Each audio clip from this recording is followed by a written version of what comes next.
کہ اللہ کی ذات سے فائدے اٹھانے کے دو راستے ہیں. اللہ کی ذات سے فائدہ اٹھانے کے دو راستے ہیں، ایک کائنات کے ذریعے، ایک اعمال کے ذریعے. دو راستے ہیں فائدہ اٹھانے کے لیے اللہ کی ذات سے، ایک کائنات کے ذریعے، ایک اعمال کے ذریعے. جو کائنات کے ذریعے فائدہ اٹھا رہے ہیں ان کو تو وقتی طور پر ملے گا دنیا میں، اور وہ بھی غیر یقینی ہے.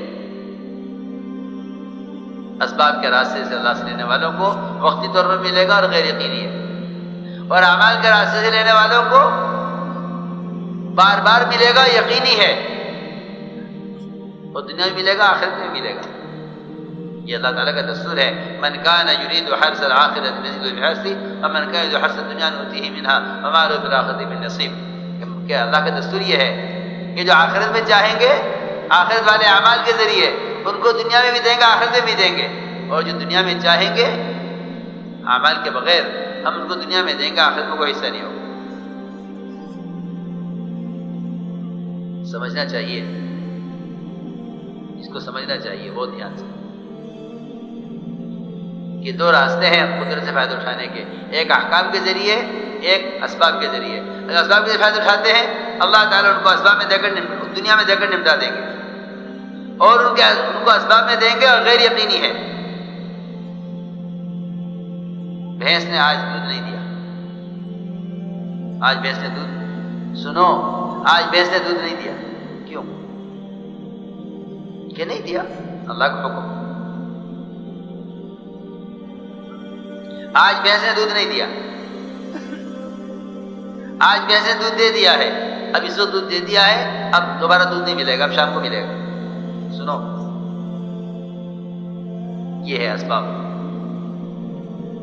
حضور اکرم صلی اللہ علیہ وسلم نے اپنے صحابہ کے یقین کو اس سے ہٹایا کہ نہیں، بھینس دودھ دینے کا، بھینس دودھ دینے کا ذریعہ ہو سکتی ہے، دودھ لینے کا ذریعہ نہیں ہو سکتی. میری بات ذرا توجہ چاہتی ہے، مجھے کہنا نہیں آتا. بھینس دودھ دینے کا ذریعہ ہو سکتی ہے، لیکن بھینس دودھ لینے کا ذریعہ نہیں ہے. اگر تمہارے نزدیک بھینس اللہ سے دودھ لینے کا ذریعہ ہے، پھر تو کبھی ملے گا، کبھی نہیں ملے گا. جب ملے گا ایک وقت ملے گا، دوسرے وقت میں نہیں ملے گا. بھینس دودھ دے چکی ہے، کیوں دے گی؟ میں کچھ کہنا چاہتا ہوں. حضور اکرم صلی اللہ علیہ وسلم نے جو اندر کا باطل یقین کو توڑا ہے، اسے توڑ کر صحابہ کو جو ایمان سکھلایا تھا وہ یہ تھا کہ کائنات کی شکلیں اللہ کی قدرت کا مظہر ہو سکتی ہیں. اس لیے گوبر اور خور کے درمیان سے دودھ کو نکال کر صرف اللہ کا تعارف کرایا ہے کہ تم یہ کر کے دکھاؤ جو ہم کر رہے ہیں. یہ دودھ لینے کا ذریعہ نہیں ہے اللہ سے، یہ تو اللہ تعالیٰ کی قدرت کا تعارف ہے. یہ تو قدرت کا تعارف ہے. من بین فرث و دم لبنا خالصا سائغا للشاربین. یہ تو ہماری صناعی ہے. ہم نے یہ شکلیں بنائی ہیں صرف اس لیے تاکہ تم اس سے ہمیں پہچانو، بس. خدا کی قسم، پوری کائنات اور کائنات کی ساری شکلیں اور سارے ملائکہ اور جو کچھ بھی اللہ کا غیر ہے وہ صرف اللہ کے تعارف کے لیے ہے. جبریل بہت بڑے ہیں کہ ہاں ان کی بڑائی ہمارے تعارف کے لیے ہے کہ ہمارے بنائے ہوئے ہیں. ہر بنے ہوئے سے بنانے والے کو تصور کرنا ایمان ہے. بنے ہوئے کو تصور کرنا اللہ سے دوری کا سبب ہے. اللہ سے دوری کا سبب ہے. اللہ تعالیٰ ملائکہ کا بھی اختیار چھین لیتے ہیں بتانے کے لیے کہ ملائکہ کرنے والے نہیں، ہم کرنے والے. میں نے ایک بات عرض کی ہے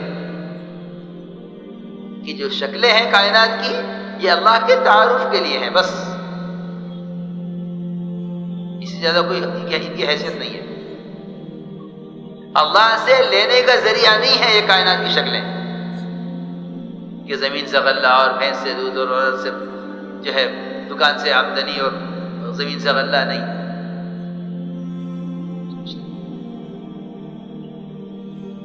یہ اللہ تعالیٰ کی قدرت کا مظہر ہے، ذریعہ نہیں ہے. فرق معلوم ہونا چاہیے سب کو، اس کو یاد رکھنا جو ہم عرض کریں گے. حضور اکرم صلی اللہ علیہ وسلم نے اپنے صحابہ کے یقین کو شکلوں سے ہٹایا، شکلوں سے ہٹایا. اور اس کو کیسے ہٹایا سنو. میں اس کی مثال عرض کرتا ہوں، 2 قصے سناؤں گا، اس سے معلوم ہو جائے گا کہ صحابہ کے یقین کو شکل سے کیسے ہٹایا.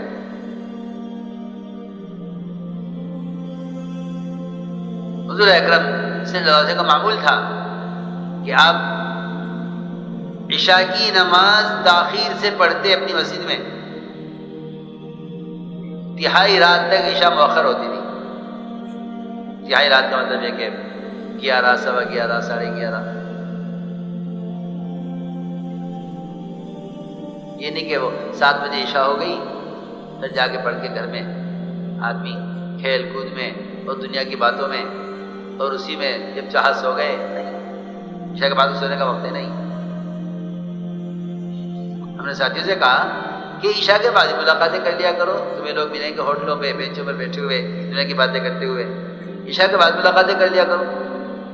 ایک ساتھ بیچارے بیٹھے تھے مشورے میں، وہ کہنے لگے میرے سے عشاء کے بعد تو سونے کا وقت ہے، ملاقاتوں کا وقت نہیں ہے. میں نے کہا نہیں، یہ سونے کا وقت نہیں ہے، یہ ملاقاتوں کا وقت سنت ہے. سونے کا وقت تمہارا ہوگا، لیکن سنت یہ ہے، سنت یہ ہے کہ تہائی رات تک عشاء کی نماز مؤخر ہوتی. پھر حضور اکرم صلی اللہ علیہ وسلم عشاء کی نماز کے بعد انصار کے محلے میں جاتے ان سے ملاقات کی. یہ کاشتکار لوگ تھے، ہوتے تھے صبح کو اپنی زمینوں پر ہوتے تھے، رات کو دیر سے آتے تھے. آپ ان کے پاس جاتے عشاء کی نماز کے بعد اور آپ کھڑے کھڑے ان سے باتیں کرتے. روزانہ کا معمول آپ کا، روزانہ کا معمول، یہ نہیں کبھی کبھی ایسا ہو جائے، روزانہ کا معمول.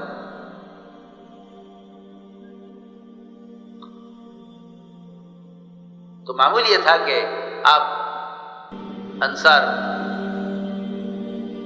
کے محلے میں جاتے، ادھر صحابہ بکریوں کے دودھ نکالتے اور صحابہ پی کر سو جاتے. آپ کے لیے پیالے میں ڈھک کر رکھ دیا کرتے تھے، آپ جب آئیں گے پی لیں گے. حضور اکرم صلی اللہ علیہ وسلم معمول کے مطابق انصار میں گئے. ادھر مقداد رضی اللہ تعالیٰ عنہ نے بکریوں کا دودھ نکالا، خود بھی پیا، صحابہ کو پلایا، آپ کا حصہ اٹھا کر رکھ دیا. حضرت مقداد رضی اللہ تعالیٰ عنہ بڑے بھاری بھرکم ڈیل ڈول کے آدمی تھے، تھوڑا سا دودھ ان کے لیے کافی نہ ہوا.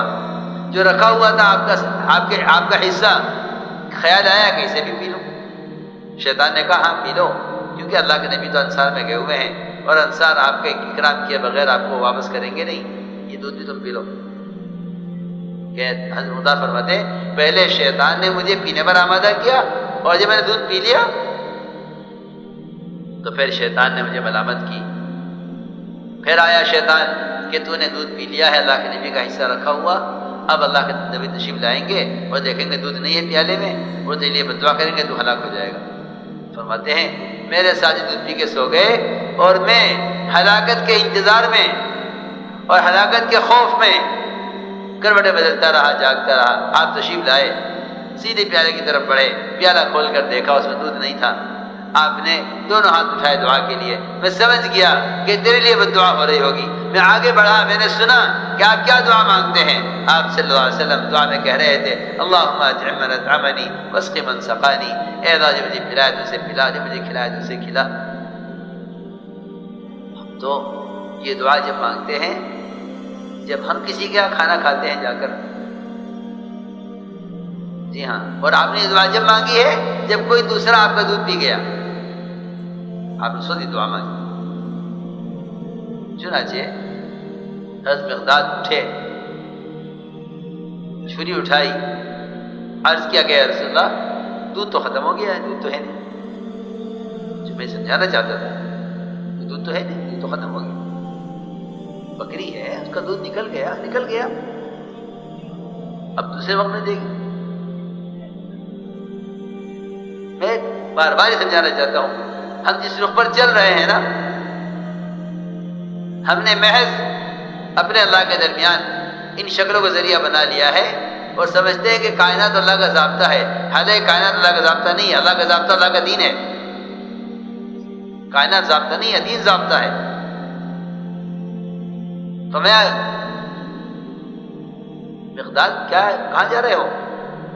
عرض کیا کہ دیکھتا ہوں جو ذرا گوشت والی بکری ہوگی وہ آپ کے لیے ذبح کرتا ہوں، آپ کے لیے کھانا بناؤں۔ فرمایا نہیں، چھری یہاں رکھ دو، بکری ذبح مت کرنا، بکری ذبح نہ کرنا، بلکہ دودھ لے آؤ، دودھ تو نکل چکا۔ فرمایا جاؤ دودھ لے آؤ۔ یہ گئے، جا کر دیکھا ساری بکریوں کے تن دودھ سے بھرے ہوئے، ساری بکریوں کے تن دودھ سے بھرے ہوئے۔ دودھ نکالا اور خوب نکالا اور لے کر آئے، آپ کو پیش کیا، آپ نے پیا، پھر کہتے آپ نے مجھے دیا پیالہ، میں نے پیا، پھر میں نے آپ کو واپس کیا، آپ نے پیا، پھر آپ نے پی کے مجھے واپس کیا، میں نے پیا۔ یہ پیالہ میرا آپ کے درمیان چکر لگاتا رہا۔ آپ نے فرمایا اے مقداد، یہ تمہارے ساتھی سب سو رہے ہیں، انہیں اٹھا دو تاکہ یہ بھی اس دودھ میں سے دودھ پی لیں۔ مجھے عرض یہ کرنا تھا کہ ہم میں کیا کس طرح سمجھاؤں، ظاہری اسباب کو ہی اللہ کی قدرت و نظام سمجھ بیٹھے کہ اللہ کا نظام ہے۔ نہیں، اس کا نظام اور اس کے وعدے اور اس کے خزانے وہ تو اس دنیا کیا ساری کائنات سے اور جتنے اس کے علاوہ عالم ہے اس سب سے بڑھ کر اس کے خزانے ہیں، اور اس کے خزانے فائدہ اٹھانے کے لیے اس کے احکام ہیں۔ اللہ کا عمل پیش کرو، پھر دیکھو تمہارے اسباب کی حیثیت کیا ہے۔ ہم دکان پہ سوچ کر بیٹھتے ہیں کہ اللہ نے مجھے دینے کے لیے دکان دی ہے، اور گاہک آتا ہے تو سمجھتے ہیں اللہ نے مجھے میری آمدنی کرنے کے لیے گاہک کو بھیجا ہے۔ نہیں، خدا کی قسم، گاہک یہ دیکھنے کے لیے آیا ہے کہ اس وقت اذان بھی ہو رہی ہے، گاہک بھی آ گیا ہے۔ تم نماز کے لیے جاتے ہو، نماز سے لینے کا یقین ہے یا گاہک سے لینے کا یقین ہے؟ تم راستے کس کو سمجھتے ہو، گاہک کو یا نماز کو؟ اللہ نماز کو گاہک کو لائیں گے۔ اللہ نے سارے اسباب اس امتحان کے لیے بنائے ہیں کہ مجھے دیکھنا یہ ہے کہ بندہ سبب میں حکم پورا کرتا ہے یا نہیں، اور بندہ سبب کو حکم پر چھوڑتا ہے یا نہیں۔ ورنہ آپ دیکھ لیجئے، ادھر گاہک آئے گا، ادھر مغرب کی اذان ہو جائے گی، تاجر سمجھے گا، سوچے گا کہ نماز کے لیے جاؤں یا اس گاہک کو سامان دوں۔ اگر نماز کے لیے جاتا ہوں تو گاہک ہاتھ سے چلا جائے گا، اگر گاہک کو سامان دیتا ہوں تو نماز جائے گی۔ جس چیز پر یقین ہوگا اس کو مقدم کرے گا۔ اگر یقین کائنات کی شکلوں پر ہے تو نماز کو چھوڑ کر گاہک سے کو مال دے گا، اور اگر یقین اعمال سے لینے کا ہے تو گاہک کوئی پرواہ نہیں کرے گا کہ نہیں، رزق اللہ دیتے ہیں، گاہک رزق کا ذریعہ نہیں ہے۔ گاہک رزق کا ذریعہ نہیں ہے تو تجارت بھی رزق کا ذریعہ نہیں ہے۔ سوال تو یہاں آ کر کھڑا ہوگا جب نماز اور گاہک، کسٹمر دونوں ایک ساتھ جمع ہو جائیں گے، تب فیصلہ ہوگا کہ تم ایمان والے ہو یا تم تجارت والے ہو۔ سیدھی سیدھی بات، سیدھی سیدھی بات۔ اب فیصلہ ہوگا کہ مومن ہو یا تاجر ہو۔ یہ ہے سیدھی بات، بات کو سمجھنا چاہیے۔ بعض کے لیے اسباب چھوڑ دیں، یا اسباب چھوڑ دیں گے یا نماز چھوڑ دیں گے۔ جی ہاں، بعض کے لیے اسباب چھوڑ دیں کہ اسباب کو حکم پر چھوڑ کر اسباب کو حکم پر چھڑوانا چاہتے ہیں۔ اسباب جس وقت گاہک آ کر کھڑا ہوا ہے اس وقت کہتے ہیں کہ نہیں میں نماز کے لیے جا رہا ہوں، مجھے گاہک کی پرواہ نہیں۔ اللہ اس پر رزق دیں گے، اللہ اس پر رزق دیں گے۔ یہ نہیں کہ اگر گاہک کو مال نہیں دیتا ہے تو رزق نہیں ملے گا، کہ نہیں، رزق اس پر نہیں ملے گا کہ تم گاہک کو مقدم کرو، رزق ملے گا کہ تم گاہک کو چھوڑ کر عمل کو مقدم کرو۔ میں نے عرض کیا کہ حضور اکرم صلی اللہ علیہ وسلم نے اس طرح اپنے صحابہ کا یقین ظاہر سے ہٹایا۔ ابوبکر صدیق رضی اللہ تعالیٰ عنہ سفر ہجرت میں نکلے دودھ کی تلاش میں۔ لوگ کہتے ہیں کہ اسباب ہوں اور اسباب کارآمد ہوں، لوگ کہتے ہیں اسباب بھی ہوں، اسباب کارآمد بھی ہوں، حالانکہ جب اسباب کا ہونا ہی اصل نہیں ہے تو کارآمد ہو یا ناکار ہو اسی کا فرق پڑتا ہے۔ جو لوگ اللہ کی ذات کے ساتھ واقعی تقوی کے ذریعے تعلق قائم کر لیتے ہیں نا، اللہ تعالیٰ ان پر اسباب کی حیثیت کو کھول دیتا ہے۔ اسباب ان کے پیچھے بھاگتے ہیں، اسباب ان کے پیچھے بھاگتے ہیں، رزق ان کے پیروں میں آ کر گرتا ہے۔ میں نے عرض کیا کہ ابوبکر رضی اللہ تعالیٰ عنہ سفر ہجرت میں نکلے دودھ کی تلاش میں۔ ایک مشرکہ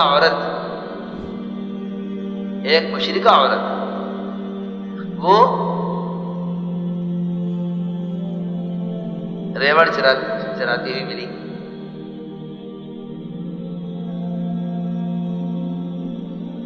اس سے کہا کہ ہمیں دودھ چاہیے، بکریاں ہیں دودھ چاہیے۔ اس نے کہا، مشرکہ عورت نے، میرے پورے ریوڑ میں سب چھوٹی بچیاں ہیں بکری ایک بھی بکری گیابن نہیں ہے، کسی نے آج تک دودھ نہیں دیا ہے، کوئی دودھ دینے کے قابل نہیں ہے، کوئی بکری گیابن نہیں ہے اب تک میرے ریوڑ میں، اس میں کوئی دودھ کے قابل نہیں۔ تو یہ نہیں جواب دیا کہ بھئی ٹھیک ہے، جب کوئی بکری دودھ دینے کا قابل نہیں ہے تو دودھ کیسے آ جائے گا؟ میری بات توجہ سننی پڑے گی۔ فرمایا دودھ تو اللہ دیں گے، تم بکری لاؤ۔ سمجھایا، دودھ تو اللہ دیں گے، تم بکری لاؤ۔ جو بات آپ نے سمجھائی صحابہ کو، وہ صحابی یہ بات مشرک عورت کو سمجھا رہے ہیں، ابوبکر رضی اللہ تعالیٰ مشرکہ کو سمجھا رہے ہیں کہ دودھ اللہ دیں گے، تم بکری لاؤ۔ مانتا نہیں ہے، میں کہہ رہی میرے ریوڑ میں کوئی بکری دودھ دینے کے قابل اب تک ہوئی نہیں، چھوٹے چھوٹے تھن، کہاں سے دودھ آئے گا؟ جب بکری گیابن نہیں ہوئی، کسی بکری نے بچہ نہیں دیا تو یہ دودھ کہاں سے دے دے گی؟ فرمایا نہیں، دودھ تو اللہ دیتے ہیں، تو بکری لا۔ اس نے جو حکم تھا پورا کر دیا کہ لو یہ ہے کہ جا اپنے گھر سے بڑا برتن لا دودھ کا، جو بڑے سے بڑا برتن تمہارے گھر میں ہو وہ لے آؤ۔ وہ مشرکہ عورت بڑا برتن لے کر آئی۔ ابوبکر رضی اللہ تعالیٰ نے ایسی بکری کے تھنوں سے دودھ نکال کر پیالے کو بھرا جو دودھ دینے کے قابل نہیں ہوئی تھی۔ سمجھایا نا؟ میں ایمان کی تعلیم عرض کر رہا ہوں کہ ایمان کی تعلیم کیسے دی؟ ایمان کی تعلیم یہ تھے وہ اعمال جن اعمال کے ذریعے اللہ کے خزانے سے تعلق قائم ہو گیا تھا۔ اب بکری دودھ والی ہو یا بغیر دودھ والی ہو یا دودھ دے کے فارغ ہو چکی ہو، اس سے کوئی مطلب نہیں ہے، اللہ سے لینا ہے۔ میرے دوستوں عزیزو، ایک تو اللہ رب العزت اپنی قدرتی ظاہر فرماتے ہیں کہ زمین سے غلہ دے دیں، اور ایک ہی قدرت ظاہر فرماتے ہیں کہ اس مٹی کو ہی آٹا بنا دیں جس مٹی سے غلہ اگنا ہے۔ ابراہیم علیہ السلام کے لیے اس مٹی کی بوری کو آٹے میں تبدیل کیا جو مٹی گھر کی مرمت کے لیے لا کر رکھی گئی۔ یہ سمجھایا گیا کہ تو عمل مقدم کرو، کیونکہ قدرت وعدوں کے ساتھ ہے، وعدے حکموں کے ساتھ ہے، اسباب کے ساتھ قدرت بھی نہیں ہے، وعدے بھی نہیں۔ یہ ہے برکت۔